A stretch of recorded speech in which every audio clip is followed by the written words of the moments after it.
Hello everybody, Greg Austin with Be a Better Official.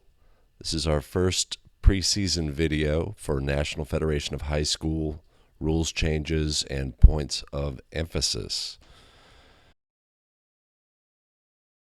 The NFHS has really clarified what's going on the rules side by making the restriction that all tights and sleeves shall be the same solid color and must be the same color as any headband or wristband worn. Headbands and wristbands shall be white, beige, black, or the predominant color of the jersey, and shall be the same color for each item and all participants. They must be the same color as any sleeves or tights worn. So this really clarifies and makes things very, very simple. Everything's got to be the same color. The one exception is that braces do not have color restrictions, so we want to make sure that we can identify what a brace is by rule, and we're good to go. So on this slide here, we've got examples of arm sleeves, just straight up sleeve, sleeve with a pad, compression sleeve for the lower leg, a compression leg sleeve with a pad.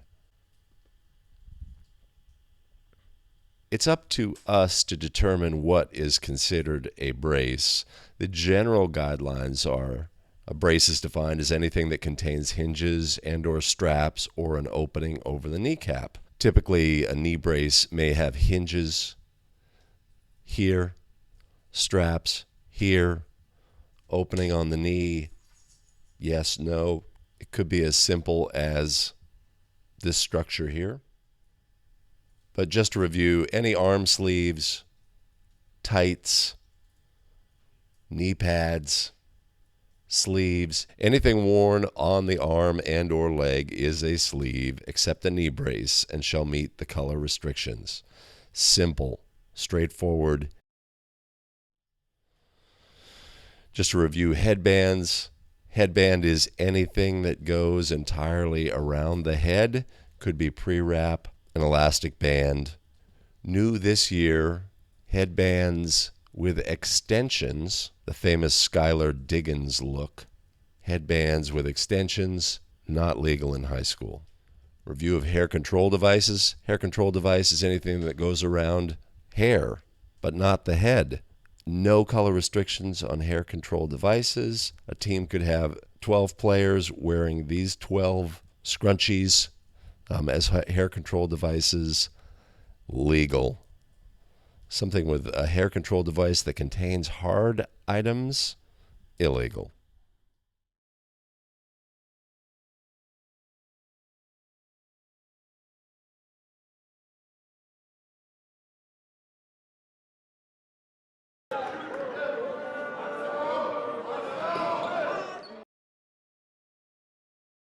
The BBS area.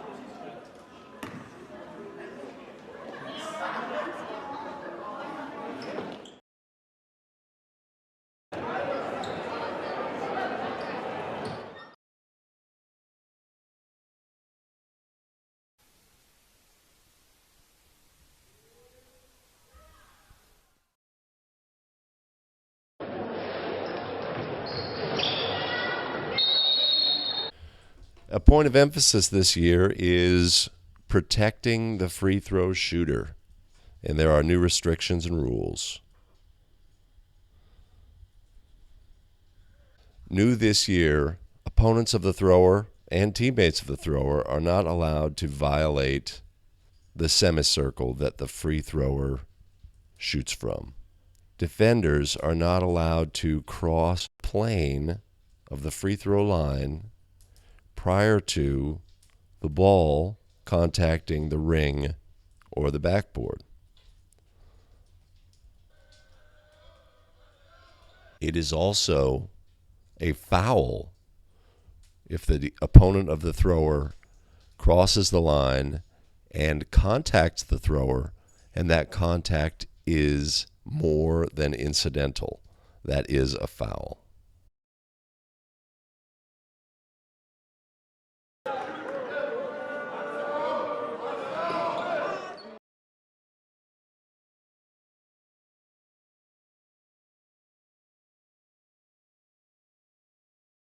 All right. Important on this play is to look at mechanics. The center official is responsible for these two players violating and the thrower violating. The trail is here to help with players violating outside the arc. But note the mechanics used by the center official. When he raises his hand and turns his shoulders so that they're parallel to the end line, he can no longer officiate these players. This is his responsibility to officiate these players. We have the lead to handle action in the leads primary. It's important to keep our body open to officiate all the players on the lane. In regards to violation, player in white, indeed, across the plane. Incidental contact, in my opinion. The BBS area.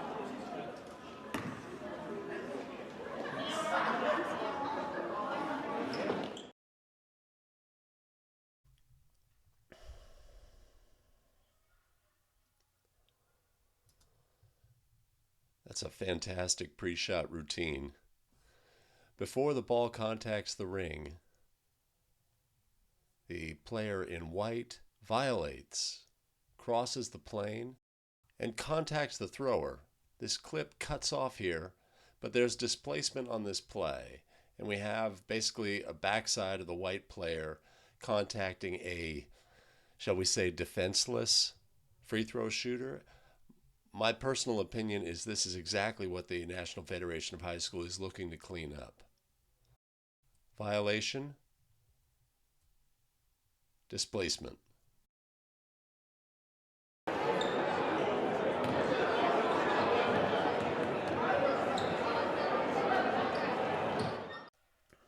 Two-person mechanics. Before the ball contacts the ring, the player in white backs across the line. Incidental contact. We see that reaction of the body of the free thrower. Indeed, they contact the thrower. Incidental, in my opinion.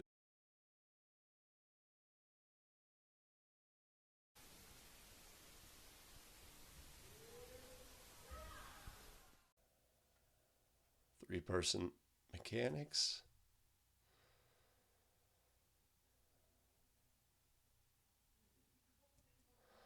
All right. So again, our center official is responsible for these two players and the thrower. Does anybody violate in this play? Yes, the thrower violates. That's a free throw violation. Should be blackball.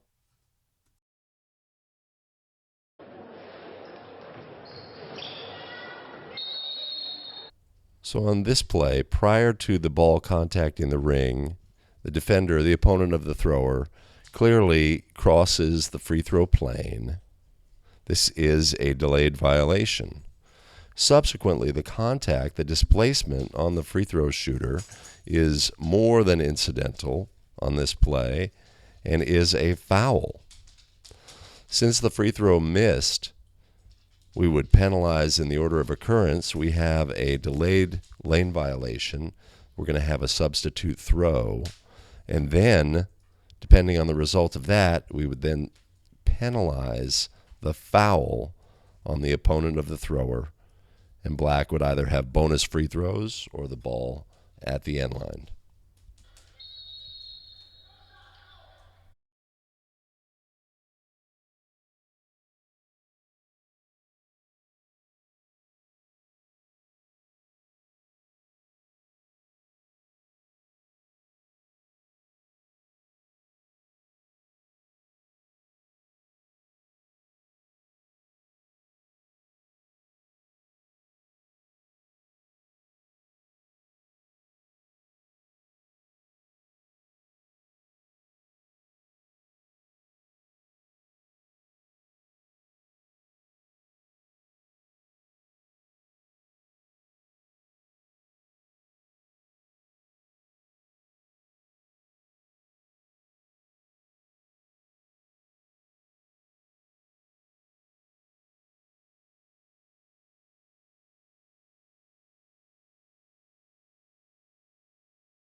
post play is a point of emphasis.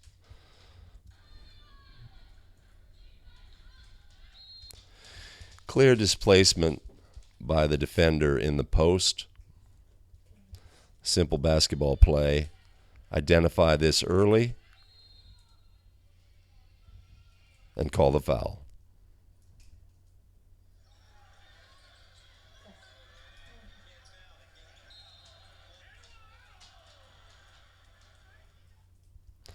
Rough play in the post is always a point of emphasis in the NFHS, and again this year. Offensive player in the post, defender. Nice knee to the midsection. That's a foul. Great mechanics by the lead.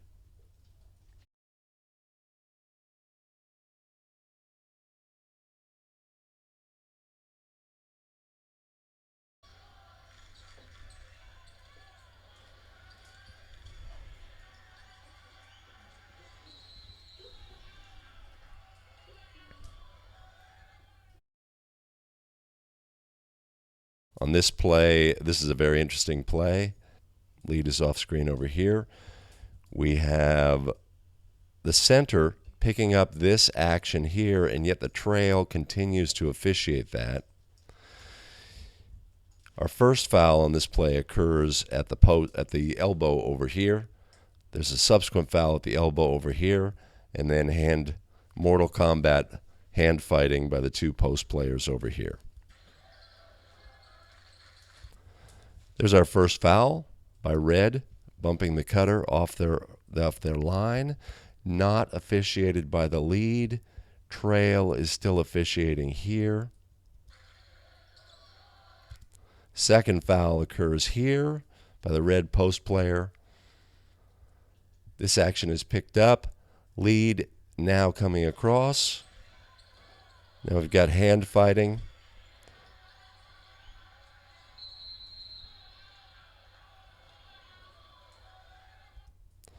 Ultimately, a double foul is called. The crew gets the call correct. The throw-in will be at the point of interruption. In California, there's a shot clock. The shot clock on a double foul does not reset, so subsequently, White would have a throw-in at the point of interruption with 10 seconds on the shot clock.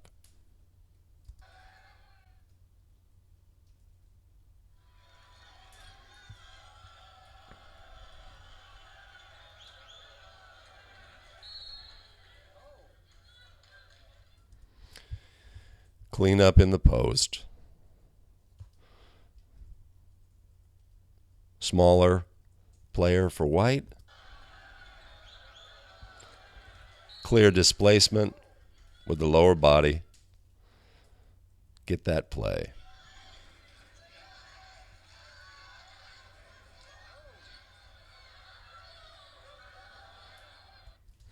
More action between these two.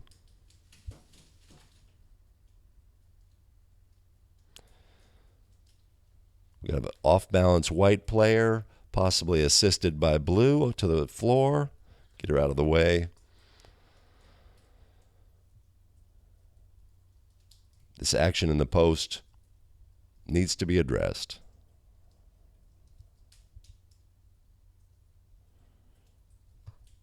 This is midway through the first period.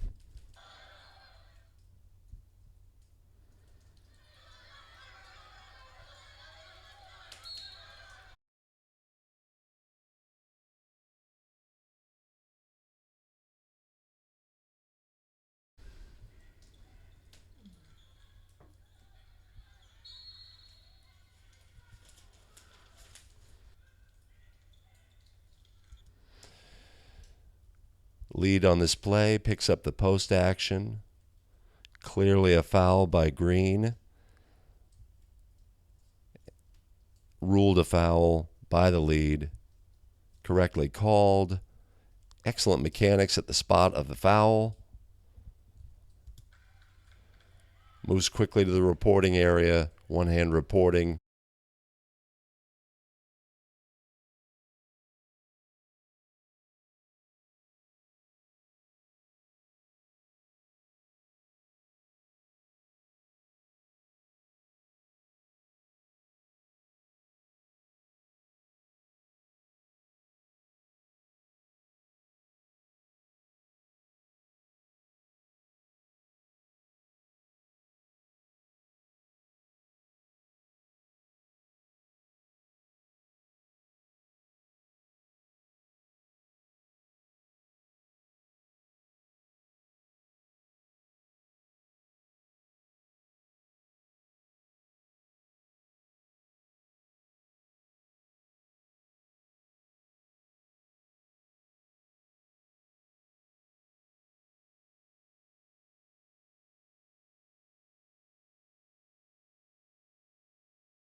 Rebounding is also a point of emphasis this year.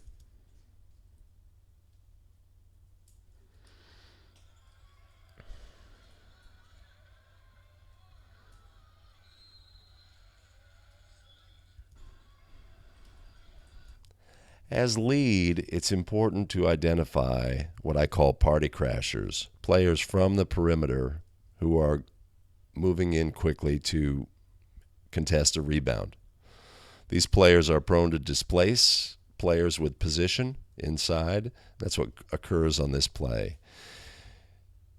Obviously, as lead, we're not watching the ball. We're watching players and identifying where our problems are. On this one, black clearly displaces white. We're going the other way.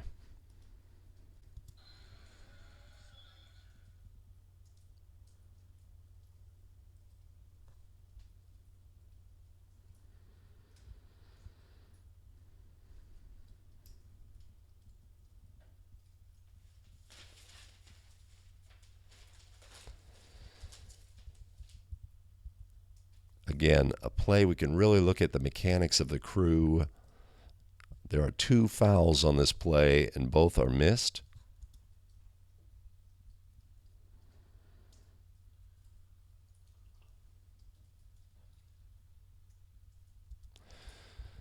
Keep an eye on 35 red.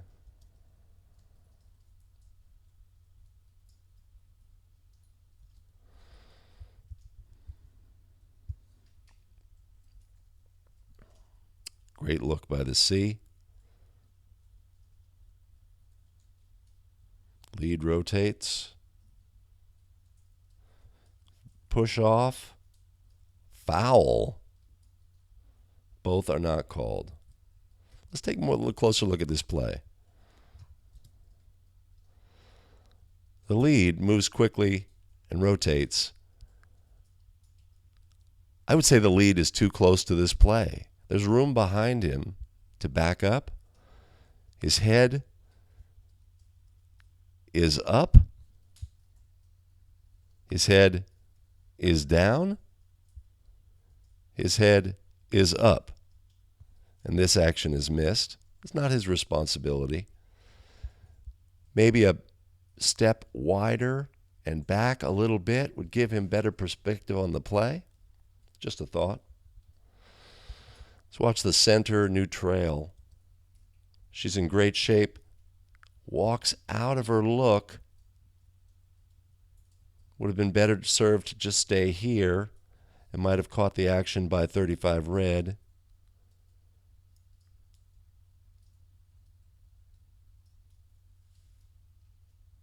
And the subsequent foul.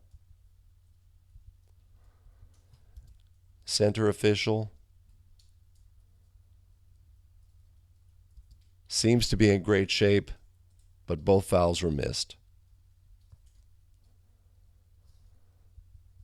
Anyway, we're identifying this quick shove by 35. Clear displacement. Let's get that foul.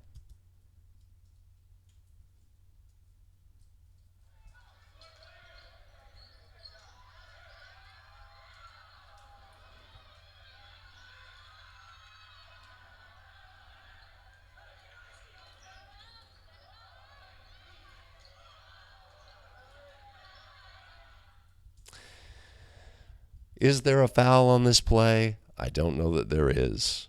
But what's missing, this is a 2-person game. What's clearly missing on this play is 2 officials.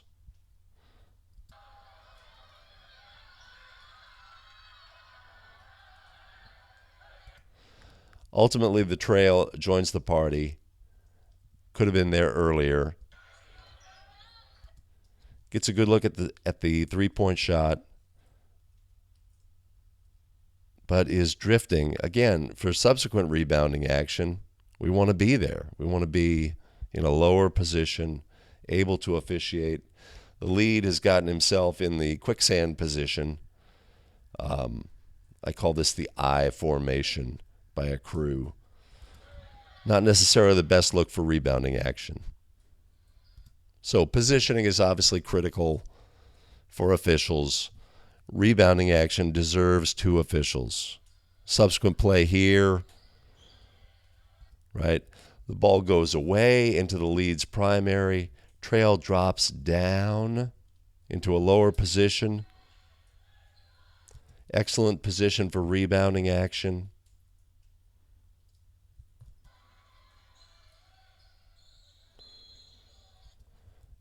And is in position for this play, not the resulting next play. White 11 grabs the arm. That's a foul. Connected as the trail new lead. Excellent mechanics at the spot of the foul. And there we are. So that's a quick review.